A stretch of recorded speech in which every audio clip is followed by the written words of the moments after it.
"He was in your tummy with me," said the child, pointing to the orphan boy. Jennifer Miller felt her heart race as she watched her 4-year-old son point his tiny finger at an unfamiliar child selling candy at the entrance of Central Park in Washington, D.C. What Ethan had just said made no sense at all, but something inside her trembled as if a truth buried for years was trying to surface. "Ethan, what did you say?" asked Jennifer, crouching beside her son and gently holding his small shoulders. "He was in your tummy with me, Mommy," the boy repeated, not taking his eyes off the child holding a box of gum. "I remember him." Jennifer felt her legs weaken. The boy Ethan was pointing to had dark brown hair, large expressive eyes, and wore a faded green t-shirt. But what struck her most was that, even from a distance, she could see a small mark on the child's neck. A crescent moon-shaped mark, identical to the one Ethan had in the exact same spot. "Sweetheart, that's not possible." "You were born alone, remember the pictures we have at home?" Jennifer said, trying to keep her voice calm while her world began to crumble inside. Ethan shook his head with the stubbornness typical of his age, but his eyes held a certainty that was frightening. "No, Mommy. He was there with me. We used to play together before we were born." An older woman who seemed to be watching several children quickly approached the candy boy, took him by the arm, and began walking away. Jennifer stood up on impulse, wanting to get closer, but the woman eyed her suspiciously and quickened her pace, leading the child away. "Wait!" Jennifer shouted, but it was already too late. They disappeared into the crowd, enjoying their Sunday afternoon in the park. Jennifer stood frozen, still holding Ethan's hand, as 1,000 confused thoughts raced through her mind. Could her son be right? Could there have been a mistake during the birth? "Mommy, why did that lady take him away?" Ethan asked, his eyes filled with tears. "I wanted to talk to my brother." The word brother echoed in Jennifer's mind like a bell. Ethan had never used that word before, and she had always known he was an only child, or at least that's what she believed. Suddenly, fragments of memories began resurfacing: the difficult pregnancy, the complicated delivery, the moments of confusion when she woke up from anesthesia. "Let's go home, sweetheart," Jennifer said, picking Ethan up. "Mommy needs to look for some old things." Dear listener, if you're enjoying the story, don't forget to like and especially subscribe to the channel. It helps us a lot as we're just starting out. Now, continuing. The 2-bedroom apartment in Arlington was quiet when they arrived. Jennifer set Ethan up to watch cartoons, while she rushed to the bedroom, where she kept a box of old documents and photos. Her hands shook as she sifted through yellowed papers, certificates, and medical records. At the bottom of the box, she found the envelope with delivery photos her mother had taken. She had never looked at them closely before. Back then, she'd been exhausted and emotionally fragile after 15 hours of labor. But now, examining each image carefully, something caught her eye. In one photo, taken right after birth, there were 2 small forms wrapped in white cloths on the hospital table. "This can't be," Jennifer murmured, bringing the photo closer. The image was slightly blurry, but it definitely showed 2 babies. She ran to the living room and called her mother on the landline. "Mom, I need to talk to you right away. It's about Ethan's birth." "What happened, dear? Are you okay?" asked Mrs. Dorothy on the other end. "Can you come over now? It's really important." There was a long pause. "All right, I'll be there in an hour." While she waited, Jennifer couldn't stop staring at the photo. Ethan played on the living room floor, but every now and then he stopped and looked at his mother with a worried expression, uncommon for a child his age. "Mommy, are you sad?" he asked, climbing onto the couch beside her. "No, sweetheart. Mommy's just thinking about some things," Jennifer replied, hugging her son. "Ethan, tell me more about the boy at the park. What do you remember about him?" The little boy closed his eyes as if trying to recall very old memories. "He likes to sing just like me, and he's scared of the dark. Sometimes he would cry, and I'd hold his hand." Jennifer felt a chill. Ethan had indeed been afraid of the dark since he was little, and he loved to sing. How could he know these details about a child he'd just met, unless... The doorbell rang. Mrs. Dorothy entered the apartment with a tense face, as if she already knew what the conversation was about. She was a 68-year-old woman with neatly styled grey hair and hands that trembled slightly since she'd been widowed. "Mom, I need you to look at this photo," Jennifer said, handing her the picture. Mrs. Dorothy held the photo with shaky hands, and her face immediately paled. She sank heavily onto the couch as if her legs could no longer support her. "Honey," she began, but her voice failed. "Mom, how many babies were born that day?" Jennifer asked, her heart pounding so hard it felt like it would burst from her chest. "Why are you asking this now? It's been 4 years." "Because my son recognized a child at the park today, a child with the same birthmark as his, and he told me they were together in my belly." Mrs. Dorothy began to cry. Silent tears streamed down her face as she clutched the photo to her chest. "Mom, please, tell me the truth. I never meant to hide this from you, Jennifer, but the circumstances, you were so fragile after the birth, and the doctors said—" "What doctors? What circumstances?" Jennifer's voice grew louder. Ethan stopped playing and looked at the two women curiously. Mrs. Dorothy took a deep breath and spoke in a trembling voice. "You had twins, Jennifer, 2 boys, but when they were born, one was very small, very weak. The doctors said he wouldn't survive and that it was best not to get your hopes up. You were unconscious from the anesthesia, and when you woke up, you only saw one baby." "What happened to the other one?" Jennifer asked, feeling as if the ground was disappearing beneath her feet. "The midwife, Mrs. Gladys, she said she knew a family who would take good care of him, that it was for the best because you were so young, alone with no way to raise 2 children. She said he had little chance of surviving and that it would be too much pain for you." "You let them take my son?" Jennifer's voice came out as a harsh whisper. "I thought I was doing the right thing. You were so young, just abandoned by the children's father.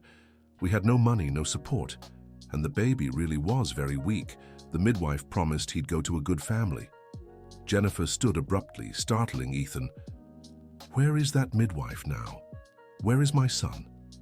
"Sweetheart, it's been 4 years. I don't know where—" "You sold my son!" Jennifer shouted, and Ethan began to cry. "It wasn't like that. No one sold anything. Mrs. Gladys said she knew people who wanted to adopt a child." Jennifer picked up Ethan to comfort him, but she herself was shaking with anger and despair. "Mom, you have to help me find that woman. You have to help me find my other son." "Jennifer, maybe it's best to leave things as they are. So much time has passed." "How can you say that? There's a child out there who's my son, who's Ethan's brother, and you want me to pretend he doesn't exist?" Mrs. Dorothy cried louder. "I only wanted to protect you. I only wanted to spare you more pain. But you caused so much more pain, Mum. For me, for Ethan, and especially for that little boy growing up without knowing his real family." Ethan stopped crying and stared at his mother. "Mommy, are you going to get my brother?" The innocent question broke Jennifer's heart. She looked at her son, then at her mother, and made a decision that would change their lives forever. "Yes, sweetheart. Mommy is going to find your brother." That night, after Mrs. Dorothy left, promising to look for information about the midwife, Jennifer couldn't sleep. She watched Ethan as he slept, studying every detail of his little face and trying to imagine what the other boy might look like. Would they be identical? Would they have the same personality? What was that child feeling at that very moment? The next morning, Jennifer called work to say she couldn't come in. She worked as a receptionist at a dental clinic in Silver Spring, and though she needed the job, she knew she couldn't focus on anything but finding her lost son. Mrs. Dorothy showed up early with some notes scribbled on a crumpled piece of paper. "I got Mrs. Gladys's address. She still lives in the same house in Anacostia. But Jennifer, I have to warn you, she's not in good health." "What's wrong with her?" "Diabetes. She's very weak. I don't know if she'll be able to help you." Jennifer quickly dressed Ethan, and the 3 of them headed to Anacostia. The midwife's house was on a dirt road in a modest part of town. It was a small, weathered building with peeling paint and a yard full of medicinal plants. A woman around 70 answered the door. She was noticeably thinner than Mrs. Dorothy remembered, wearing thick glasses that magnified her eyes. "Mrs. Gladys?" Jennifer asked. "That's me. Who are you?" "My name is Jennifer Miller. You delivered my baby 4 years ago." The woman's face changed instantly. She glanced around nervously and motioned for them to come inside quickly. "You shouldn't have come here," she said, shutting the door. That's all in the past. Mrs. Gladys, I found out I had twins. I want to know where my other son is. The midwife sank into an old chair and sighed heavily. Sweetheart, that was so long ago. Things were different back then. Different how? Who did you give my son to? He was so weak, I just wanted to help. Who did you give him to? Jennifer's voice grew firmer. Mrs. Gladys looked at Ethan, who was watching everything intently, and her face filled with deep sadness. He looks just like his brother did as a baby. So you remember him, please tell me where he is. I took him to a foster home nearby. Told them he was a baby abandoned at the hospital. It wasn't a lie, because you didn't know he existed. Jennifer felt a mix of relief and horror. Relief because her son was alive, horror because he'd spent 4 years in a shelter. Which foster home? Grace Children's Home. It's in the Parkview district. But sweetheart, maybe it's best not to stir this up. The child is probably well cared for. He might even be adopted by now. That's not your decision to make, Jennifer snapped. You had no right to do this. Mrs. Gladys began to cry. I thought I was doing the right thing. You were so young, so alone, and the boy was so weak I didn't think he'd survive. But he did survive, didn't he? And now he's suffering because he was taken from his family. The midwife nodded sadly. He was a fighter, even as a tiny thing. When I realized he was responding well, it was already too late. You had already left the hospital with the other baby, and I didn't know how to explain it. Do you have any more information about him? A name they gave him? Anything? They called him Noah. Noah Miller because they didn't know his real last name. They said the mother had fled the hospital. Jennifer felt her heart tighten. Her son had a different name, a fabricated story, a life built on lies. I'm going there right now, Jennifer said, standing up. Wait, dear. It's not that simple. These homes have rules. You can't just show up and take the child, and he's my son. But that will have to be proven, and the boy might not even be there anymore. Dear listener, if you're enjoying the story, take a moment to like and especially subscribe to the channel. It helps us a lot as we're just starting out. Now continuing. Grace Children's Home was on a busy street in the Parkview district, a large old building that looked more like a small school. Jennifer parked the car in front of the gate and felt her stomach twist with nerves. Ethan slept in the back seat, exhausted from the morning full of emotions. A tall, stern woman answered the gate. She wore a blue uniform and had her hair pulled back in a tight bun. Her face showed no trace of friendliness. Good morning, how can I help you? My name is Jennifer Miller. I'd like information about a child who might be here, a 4-year-old boy named Noah. Are you related to the child? I'm his mother. The woman looked her up and down with suspicion. His mother. Noah arrived here as a newborn, abandoned at the hospital. The mother ran away right after giving birth. That information is wrong. I didn't abandon my son. I didn't even know he existed. Ma'am, that doesn't make sense. I'll have to ask you to leave. We can't entertain made-up stories about our children. Please, I just want to see him. I just want to confirm. Confirm what? You have no rights over this child. And even if you did, you'd have to go through a legal process. I can take a DNA test. I can prove he's my son. The woman fell silent for a few seconds, seeming to consider Jennifer's words. What's your full name? Jennifer Miller Thompson. Wait here. The gate closed and Jennifer stood outside, feeling as if she were in a prison. Ethan woke up and asked where they were. We're looking for your brother, sweetheart. Is he in there? Maybe. After 15 minutes that felt like an eternity, the woman returned with a folder in hand. Mrs. Jennifer, I spoke with the director. If you truly believe this child is yours, you'll have to follow the proper legal procedures. First, find a family law attorney. Second, file a paternity investigation case. Third, prove you're capable of raising the child. But I just want to see him. That will only be possible after submitting the legal documents. Please, you don't understand. My son was brought here by mistake. I didn't even know I had twins. Ma'am, these are matters for the courts to resolve. I can't do anything beyond this. Jennifer felt tears welling up. At least tell me if he's okay. If he's happy, The woman's expression softened slightly. Noah is a special child, very affectionate, very bright, but he has some issues. What kind of issues? He sometimes talks about dreams of a mother he's never met, and he has a strange habit of singing softly before bed. Says it's a song someone sang to him when he was a baby. Jennifer felt as if she'd been punched in the gut. During her pregnancy, she would sing to her belly every night, always the same lullaby her own mother used to sing to her. "What song is that?" Jennifer asked, her voice choked up. The woman softly hummed a few notes of "Rock-a-bye Baby," and Jennifer couldn't hold back. She burst into tears right there at the shelter's doorstep. "That's the song I sang to him when I was pregnant," she said between sobs. For the first time, the woman seemed to believe Jennifer's story. "Look, I can't let you inside, but I can give you some information. Noah usually plays in the yard every afternoon at 3 o'clock. You can see from outside if you stand over there on the corner."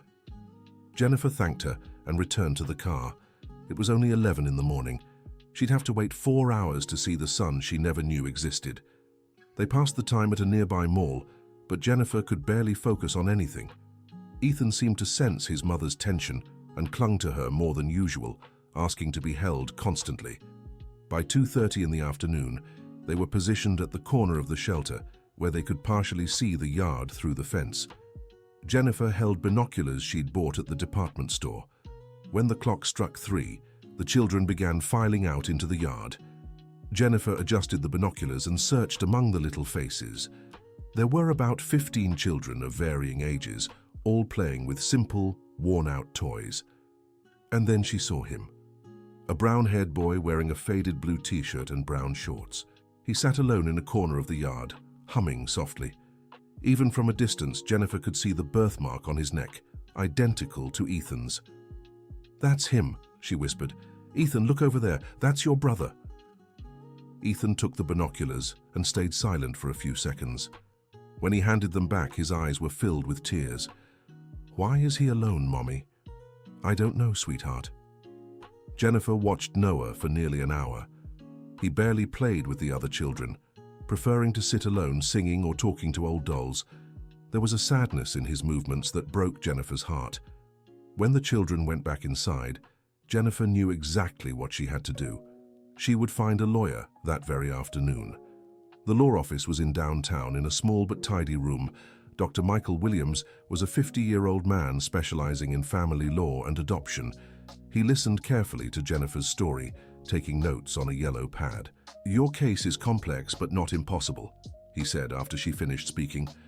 "The biggest hurdle is proving there was a mistake or misconduct during the birth. You have the birth photos. That's a start. But we'll need more evidence." "What kind of evidence?"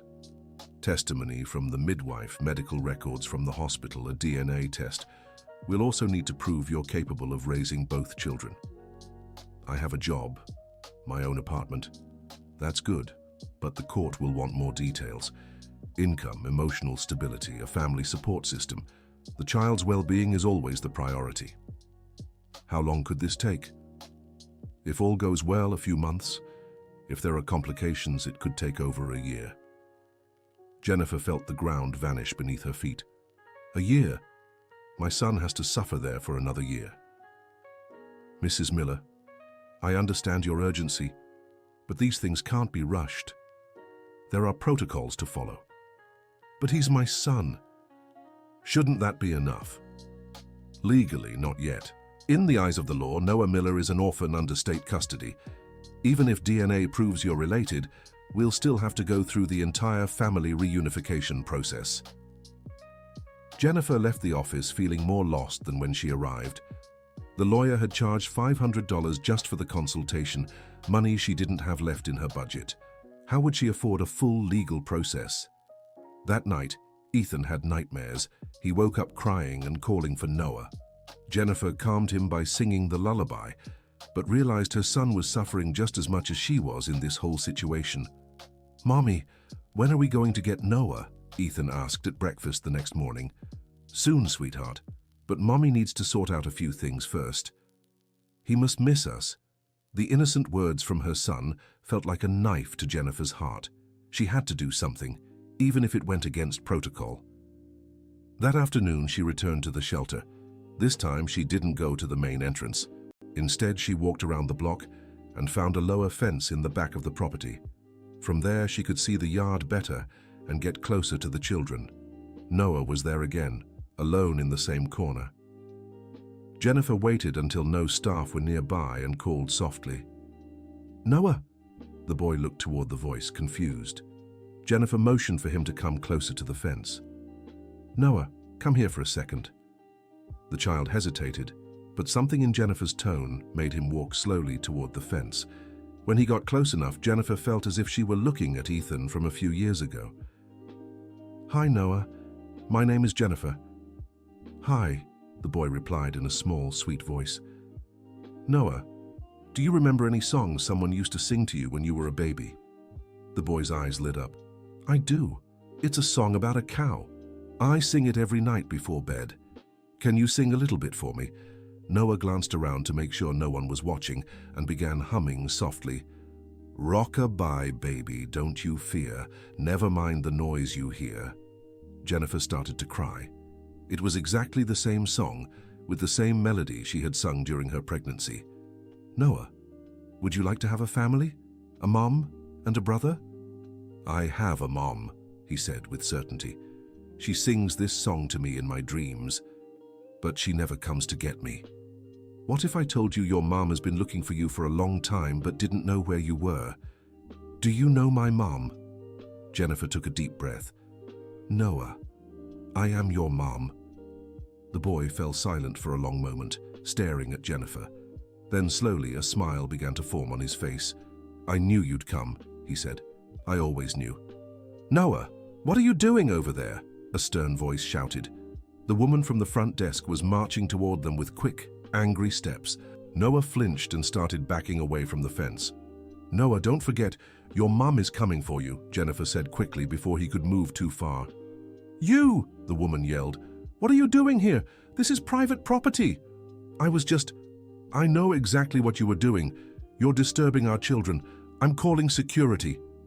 Jennifer ran off before the situation got worse, but at least she had managed to talk to Noah. Now she was absolutely certain he was her son, and more importantly, he had felt the connection too. In the car, she called Dr. Michael. "Doctor, I want to speed up the process, no matter the cost." "Dr. Jennifer, these things take time.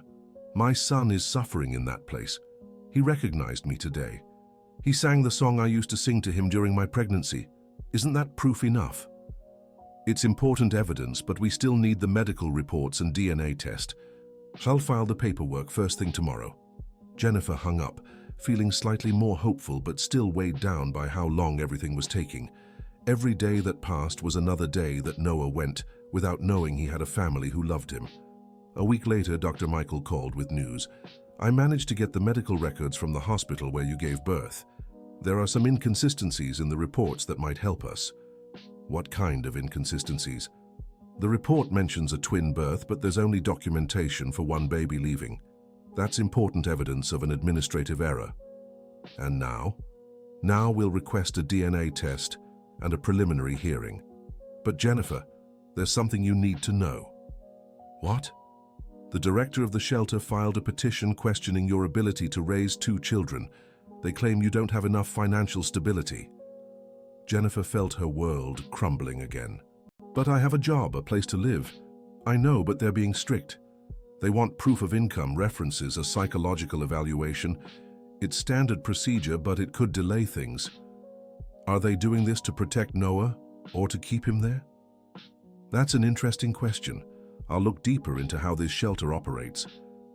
Dear listener, if you're enjoying the story, please take a moment to like and especially subscribe to the channel. It helps us a lot as we're just starting out. Now continuing, 2 weeks passed in a mix of hope and despair. Jennifer completed all the required tests, gathered documents, and got recommendation letters from neighbors and her boss. Every night, Ethan asked about Noah, and every night she had to make up an excuse for why they hadn't brought him home yet. It was during one of those nights that Ethan had an episode. He woke up screaming and crying, saying Noah was scared and needed help. "Mommy, he's crying." "He's afraid of the dark," Ethan sobbed. Jennifer tried to calm her son, but something inside her told her it wasn't just a nightmare. The next morning she called the shelter. "I'd like to know how Noah is doing." "Who's speaking?" "Jennifer Miller. I'm someone concerned about the child's well-being." "Ma'am, Noah had a rough night last night. He had nightmares and was very agitated, but we can't share more information with non-relatives." Jennifer hung up with a heavy heart. Ethan had truly felt his brother's distress. There was a connection between them beyond what she could understand. That afternoon, Dr. Michael called with more news. "Jennifer, I found something concerning about Grace Children's Home." "What is it?" "They receive monthly government funding for each child they house. The more children they have, the more money they get. That creates an incentive to keep children there as long as possible." "You mean they don't want Noah to leave?" "I can't say for sure, but the resistance they're putting up in your case isn't normal. Usually when family reunification is possible, shelters cooperate. Here they're creating obstacles." "What can we do?" "I'll request an inspection. If we can prove mismanagement, maybe we can speed up Noah's release." But the days kept passing with no resolution. Jennifer was growing desperate and Ethan was getting sadder. The boy had stopped playing normally and spent all his time asking about his brother. That's when Mrs. Dorothy had an idea. "Jennifer, why don't you talk to that midwife again? Maybe she knows something else that could help." "Mom, she already told us everything she knew." "No, dear. Women like Mrs. Gladys usually know more than they say. She must have handled other similar births. Maybe she has other documents." Jennifer decided to try. On a rainy afternoon, she went back to the midwife's house, taking Ethan with her. Mrs. Gladys was visibly worse, thinner and paler. "Mrs. Gladys, I need your help again." "Child, I've already told you everything." "Are you sure? Isn't there anything else that could help me prove Noah is my son?" The old midwife looked at Ethan, who was quietly playing on the living room floor. "You know, there's one thing I never told anyone." "What?" "When the boys were born, they were holding hands. Literally, their tiny fingers intertwined. In 40 years of delivering babies, I've never seen anything like it." Jennifer felt a shiver. "So?" "So I took a photo. I thought it was something special, unique. I kept it as a memento." "Do you still have that photo?" Mrs. Gladys slowly got up and went to an old piece of furniture. She opened a drawer and pulled out a shoebox full of old photos. After searching for a few minutes, she found a small, yellowed picture. "Here it is." Jennifer took the photo with trembling hands. It showed two tiny babies, still covered in birth fluids, but clearly holding hands. It was a touching and unmistakable image. "Why did you never show me this before?" "Because I thought it would bring more pain. But seeing you today, seeing this boy suffering without his brother, I realize I might have been wrong again." "Can I keep this photo?" "Yes. And there's one more thing. I have a friend who works at the courthouse. Maybe she can help speed up your case." Jennifer left the midwife's house with new hope. The photo could be the missing evidence to prove the connection between the twins. Dr. Michael was impressed by the photo. "This is very strong evidence. I'll attach it to the case immediately. Will it help?" "Absolutely. Combined with the inconsistent medical records and the midwife's testimony, we have a solid case." Still, the legal procedures seemed to move at a frustratingly slow pace. Jennifer was starting to lose hope when she received an unexpected call. "Jennifer, it's Rachel from Grace Children's Home. I need to speak with you urgently." Jennifer recognized the voice of the woman at the front desk, but her tone was completely different, no longer cold. "What happened?" "It's about Noah. He's very sick." "What do you mean, sick?" "He has a high fever, very weak. But it's not just that. He won't stop calling for you. Keeps repeating, my mom, over and over." Jennifer's chest tightened. "Can I see him?" "Normally it wouldn't be possible, but the director isn't here today. If you come now, I can let you in for a few minutes." Jennifer didn't waste time. She took Ethan and rushed to the shelter. Rachel was waiting at the back door, her expression worried. "He's in the boys' room, second floor." Grace Children's Home was even sadder inside than Jennifer had imagined. Peeling walls, the smell of disinfectant, old and broken furniture. They climbed a wooden staircase that creaked with every step. The boys' room had 8 small beds, all with plain white sheets. Noah was in the corner bed, clearly feverish and restless. When he saw Jennifer enter, his eyes filled with tears. "Mom," he whispered. Jennifer ran to the bed and held the boy's hot little hand. "I'm here, sweetheart. Mommy's here." Ethan timidly approached the bed. "Hi, Noah. I'm Ethan." Noah looked at Ethan and, despite being sick, managed to smile. "I knew you'd come too, brother." The 2 boys stared at each other as if recognizing one another after a long separation. Then, instinctively, they reached out and intertwined their fingers, just as they had been born. Jennifer couldn't hold back her tears. Rachel, watching from the doorway, was also moved. "They really are brothers, aren't they?" Rachel asked. "They're twins, separated at birth because of a misunderstanding." That's why Noah was always different from the other children. He always seemed to be searching for someone. "Rachel, please help me. I can't bear to see my son suffering so far from home." Rachel looked around to make sure no one was listening. "The director, Mrs. Barbara, doesn't want Noah to leave here. She says you're unstable, that you can't raise 2 children. But that's not true. I know. I have 20 years of experience with children, and I know a real mother when I see one. You are one. Then help me. I can testify for you at the hearing. I can talk about how Noah suffers here, how he always dreams of a mother who sings to him." "You'd do that?" "I would. But there's something you need to know. Mrs. Barbara has political connections in the city. She knows important people. That's why she can keep children here even when there are families willing to adopt." "What do you mean?" "She gets money for each child. The more children she keeps here, the more money she makes.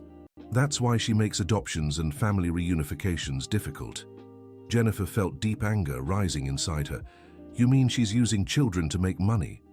"I can't say that openly, but strange things are happening here." Noah started coughing, and his fever seemed to be getting worse. Jennifer gently cupped his face. "Noah, you'll be okay. And soon, you'll come live with Mommy and Ethan." "Promise?" "I promise." Rachel nervously glanced down the hallway. "You need to leave. If Mrs. Barbara comes and finds you here, she'll fire me and make things even harder for your case." Jennifer kissed Noah's hot forehead and promised to return soon. The goodbye was painful, but now she had an ally inside the shelter. On the way home, Ethan was quiet and thoughtful. "Mommy, why do people hurt children?" "Not all people do, sweetheart. Some do, but others, like Rachel, try to help." "Will Noah get sick without us?" "No, my love. We'll bring him home soon." But Jennifer wasn't as confident as she sounded. If the shelter director really had political influence, the process could be even more complicated than she imagined. The next morning, Dr. Michael called with alarming news. "Jennifer, I got a call from the courthouse. Your case has been transferred to another judge." "What does that mean?" "It could be routine, but it might also mean someone is trying to make your case harder. The new judge is known for being very strict on custody matters." "How long will this delay things?" "At least another month, maybe 2. Jennifer felt her world crumbling again. Noah was sick, suffering, and now he'd have to wait even longer to leave that place. "Doctor, isn't there anything we can do to speed this up?" "There's one possibility, but it's risky." "What?" "We can file for an emergency order, claiming the child is at risk in the shelter. But if the judge denies it, it could hurt the entire case." "Is it worth trying?" "Only if we have solid evidence that Noah is being mistreated or neglected." Jennifer thought about her conversation with Rachel. "What if I get witnesses who can testify about irregularities at the shelter?" "That would change things, but those people would have to be willing to testify officially." Jennifer decided to talk to Rachel again. She called the shelter and asked to speak with her, but was told Rachel had been fired that morning. Her heart raced. Fired? Why? For violating the institution's rules. She allowed unauthorized visitation. Jennifer hung up in panic. Rachel had lost her job for helping her, and now Noah was completely alone in there. But a few hours later, Rachel called Jennifer's cell. "I'm okay. In fact, I'm better off away from that place. And I have important things to tell you." "What things?" I can't talk about it over the phone. Let's meet at the Arlington Mall at 7 in the evening. The meeting took place in a nearly empty food court. Rachel seemed relieved, but also nervous. Jennifer, I worked at Grace Children's Home for 3 years. During that time, I saw a lot of wrongdoing. What kind of things?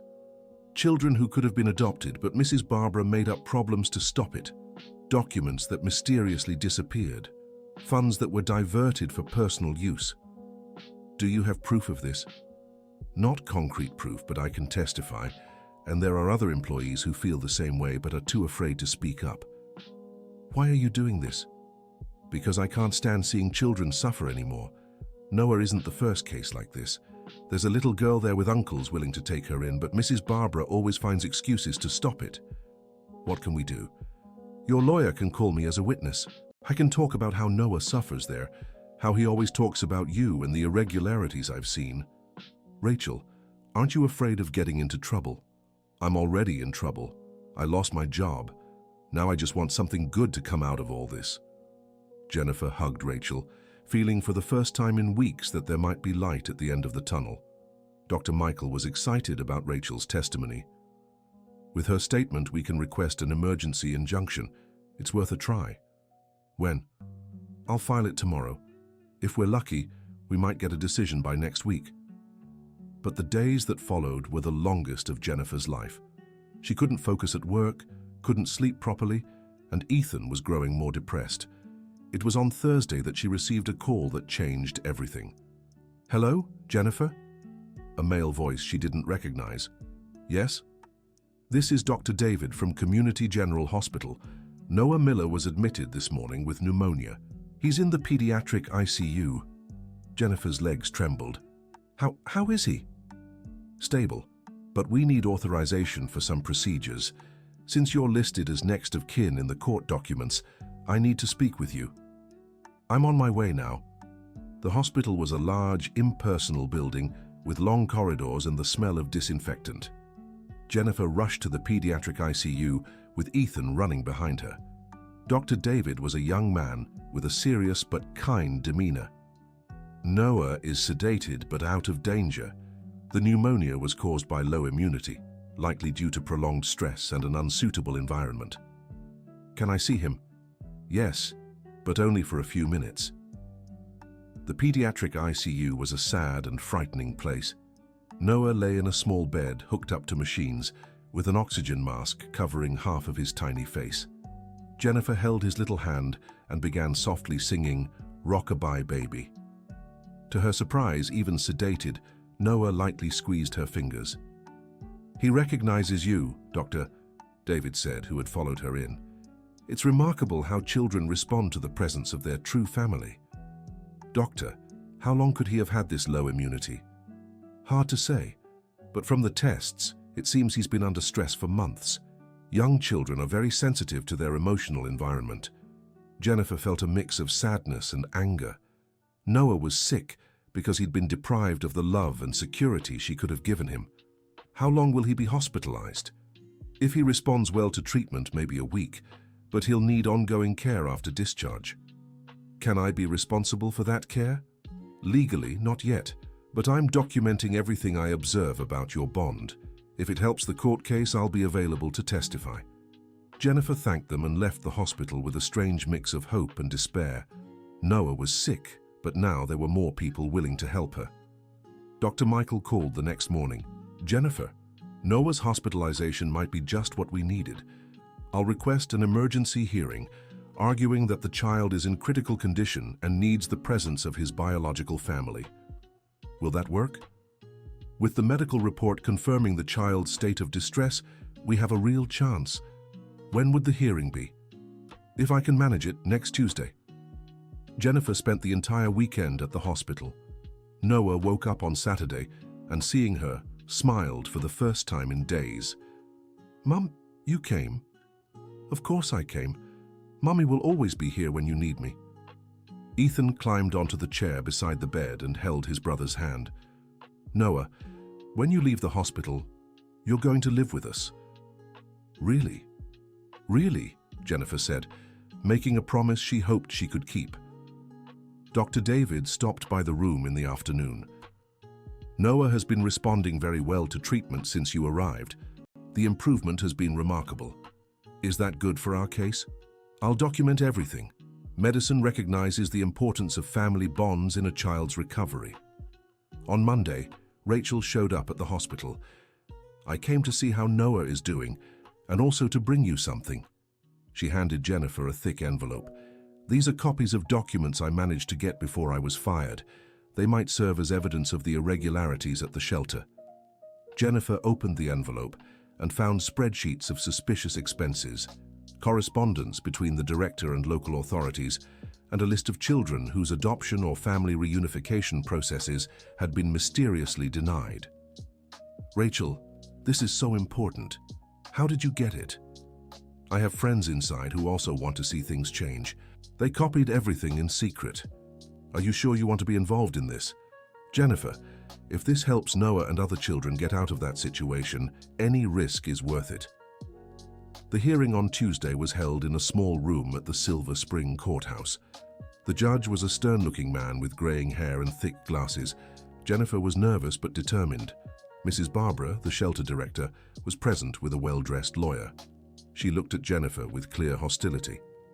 Your Honor, Dr. Michael began, we are here to request emergency custody of the child Noah Miller for his biological mother, Jennifer Miller Thompson. And what evidence do you have that she is indeed the biological mother? Asked the judge. Dr. Michael presented the birth photos, the inconsistent medical records, the midwife's testimony, and the DNA report that had arrived the day before. The test confirms with 99.9% certainty that Noah and Ethan are twin brothers, sons of Jennifer Miller Thompson. The director's lawyer stood up. Your Honor, even if paternity is confirmed, that doesn't mean the petitioner is capable of raising two children. She's a single mother with low income and no adequate family support. That claim is unfounded, Dr. Michael countered.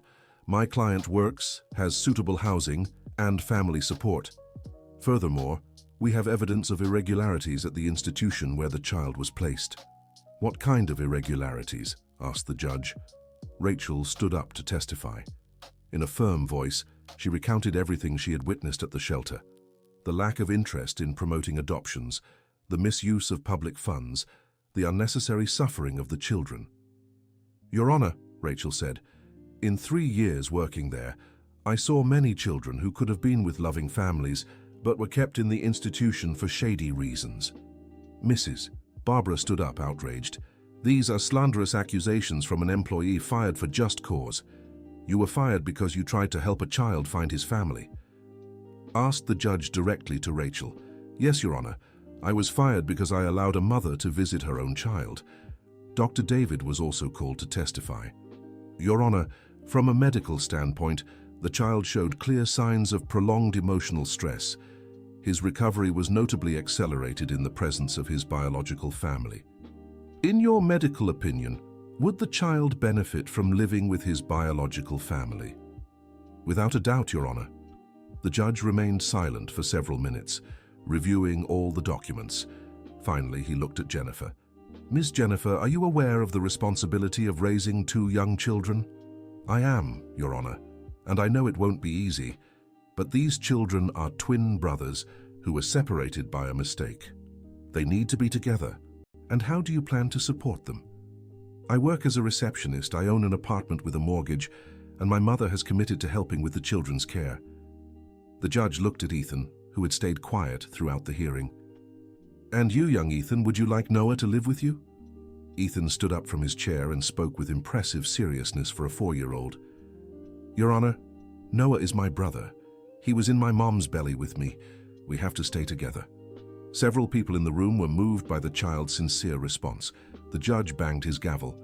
Considering all the evidence presented, primarily the DNA test proving parentage, the signs of irregularities at the care facility, and the medical report attesting to the benefits of family reunification, I grant the request for temporary custody. Jennifer couldn't hold back and began crying with joy. Ethan jumped from his chair and ran to hug her. The child Noah Miller is hereby placed in the custody of his biological mother, Jennifer Miller Thompson, effective immediately.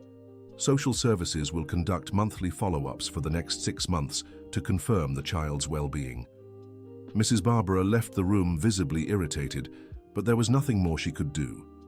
Dr. Michael hugged Jennifer. "We did it. Noah can leave the hospital and go straight home." "Really?" "Really. I'll take care of all the paperwork today." Jennifer, Ethan, and Rachel hurried back to the hospital. Noah was awake, playing with some old toys someone had brought him. "Noah, I have news for you," said Jennifer, holding the boy's hands. "What news?" "You're coming home with me and Ethan, today." Noah stared at her with wide eyes. "Forever? Forever." The boy began to cry, but they were tears of happiness. Ethan climbed onto the bed and hugged his brother. "Now we'll always be together," said Ethan. Dr. David appeared at the door of the room. "I got the call from the courthouse. Noah can be discharged right away as long as he keeps taking antibiotics for another week." "He'll have proper medical care at home," Jennifer assured. "I'm sure he will. And I can say, I've never seen a child recover so quickly from emotional stress." An hour later, Jennifer walked out of the hospital holding hands with 2 boys. Noah carried a small bag with the few clothes he owned, but his smile was enormous. In the car, the 2 brothers couldn't stop talking. It was as if they were trying to make up for 4 years of separation in a 30-minute ride. "Noah, you'll sleep in the room with me," said Ethan. "Will we share toys?" "Of course, and Mom will sing that song for both of us before bed." "The Rockabye Baby song?" "Yes, and on weekends, we'll go to the park."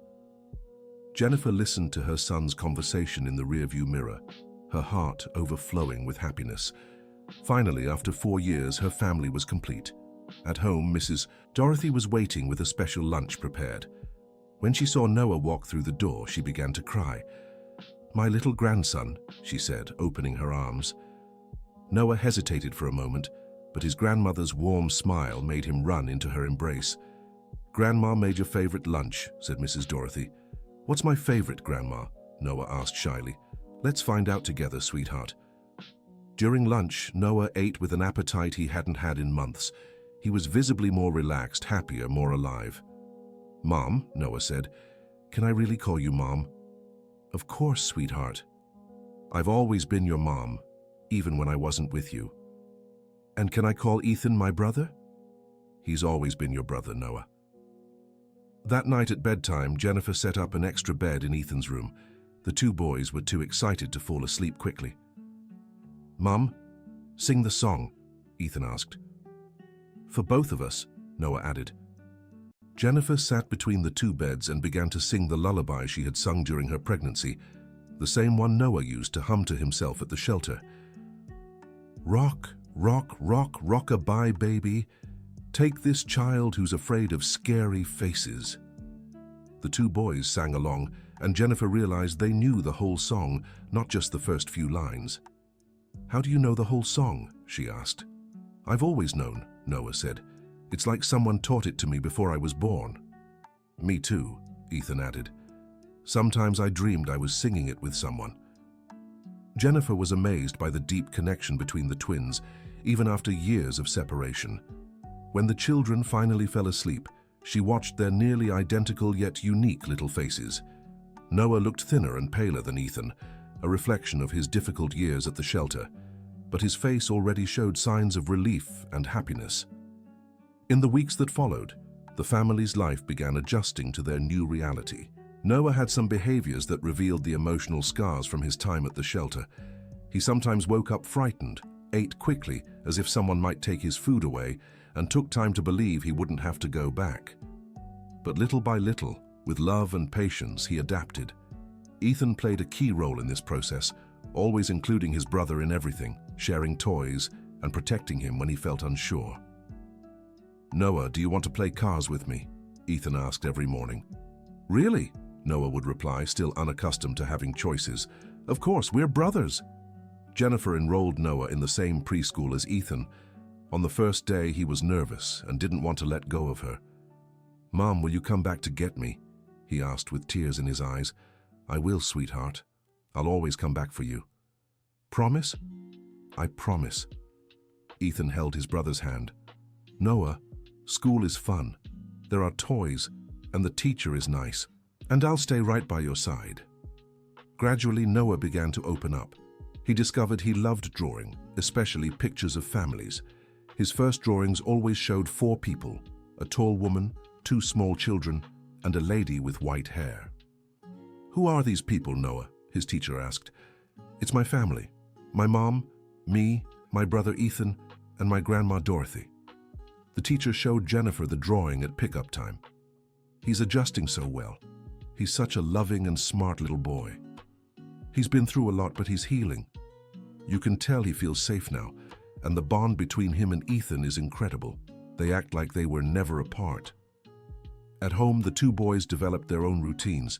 They played together, fought like normal siblings, but always protected each other. One night, Noah had a nightmare about the shelter. He woke up crying and screaming that he didn't want to go back. "Noah, sweetheart, you're home, you're safe," said Jennifer, holding him in her arms. "I dreamed the mean lady was coming to take me away. Mrs. Barbara will never bother you again. You're my son, and you'll stay with me forever." Ethan woke up to the noise and joined his mother in bed too. "Noah, you don't have to be afraid. I won't let anyone take you away." The 3 of them talked until Noah calmed down.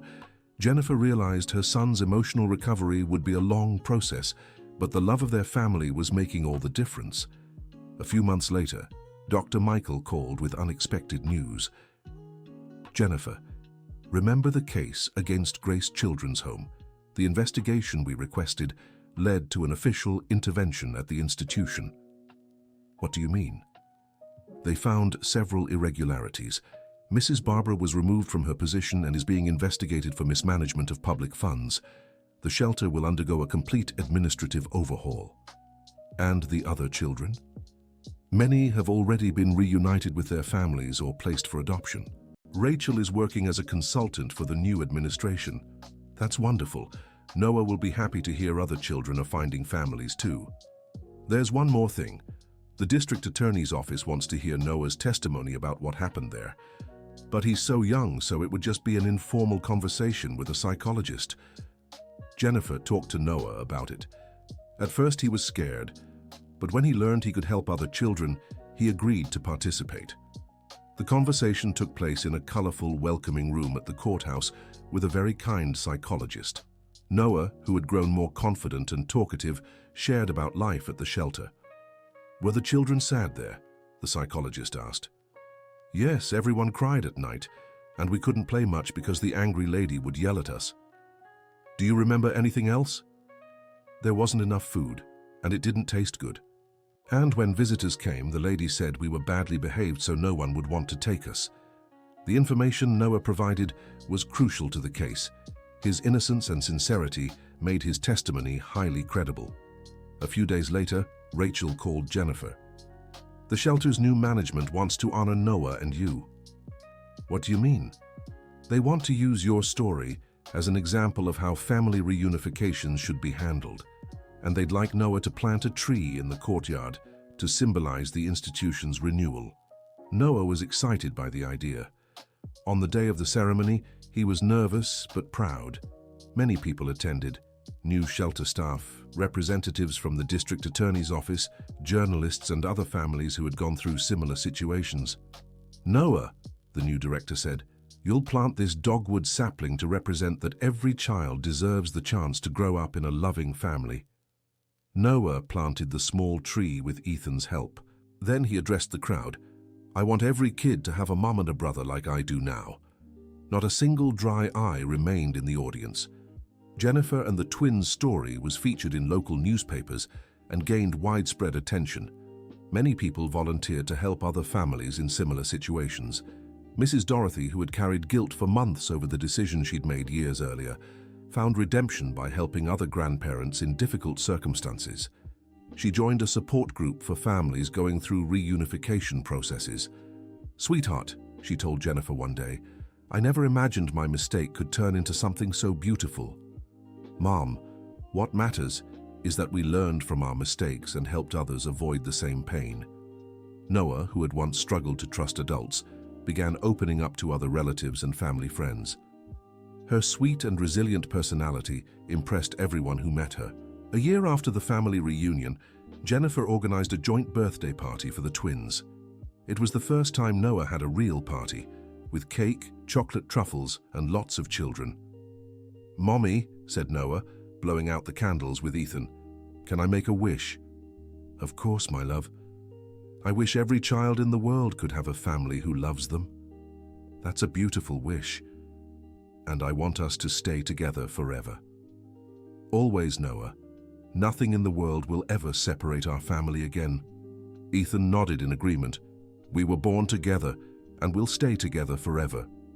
The two boys hugged, and Jennifer realized they had developed an even stronger bond after everything they'd been through.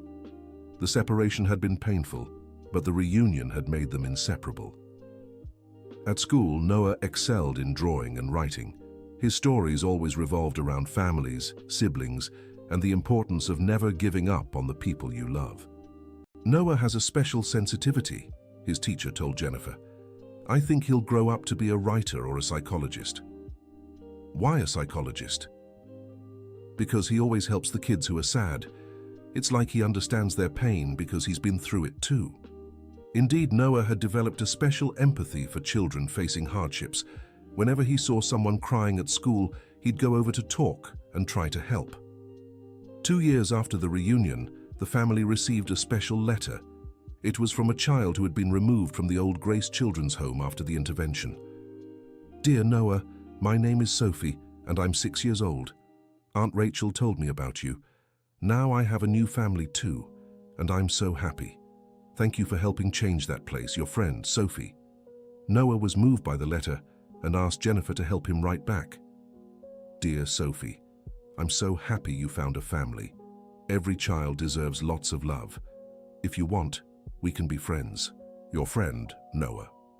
The exchange of letters became frequent, and Noah began corresponding with several children who had gone through similar experiences. Jennifer realized her son was turning his painful past into strength to help others. At home, their routine had settled into harmony. Noah had gained weight and color in his cheeks, and no one who saw him now could imagine the suffering he'd endured. He laughed loudly, played with energy, and showed immense love for his family. "Mommy," he said one night as Jennifer organized the boys' school books, "I remember when I was at the shelter." "You do? What do you remember?" "I always knew I had a family somewhere. I felt it in my heart. And I knew one day you'd find me." "How did you know?" "Because at night, when I sang that song, it was like someone was singing with me. Now I know it was you." Jennifer was moved. "And now? How do you feel now?" "Now I feel complete. It's like I was half of something, and now I've found the other half." Ethan, listening from his bed nearby, got up and hugged his brother. "You're my other half too, Noah." "And you two are my two halves," Jennifer said, embracing both boys. That night, like every other, Jennifer sang the lullaby that had been the thread connecting their whole story. But now, instead of one lonely voice singing to a pregnant belly, there were 3 voices harmonizing together, creating a perfect melody of family love. The boys grew up inseparable, always protecting each other, always grateful for the luck of being together. Noah never had nightmares about the shelter again, and Ethan never woke up calling for his brother, because he was always there in the bed beside him. Mrs. Dorothy always said that this was the closest knit family she had ever known, and she was right. The early separation and late reunion had created an unbreakable bond between them all. Jennifer never had to work overtime or make huge sacrifices to support the family again, because she discovered that love multiplies everyone's strength and happiness. With Noah at home, even the financial struggles seemed smaller because they were all together. And so a story that began with pain and separation ended in the most beautiful way possible, with a complete family, united by true love and the certainty that nothing in the world could ever tear them apart again. End of story. Now tell us what you thought of this story and where you're watching from. If you have something to share with us, leave your heartfelt words in the comments. Do you believe Jennifer made all the right decisions? We'd love to hear your thoughts on this family reunion.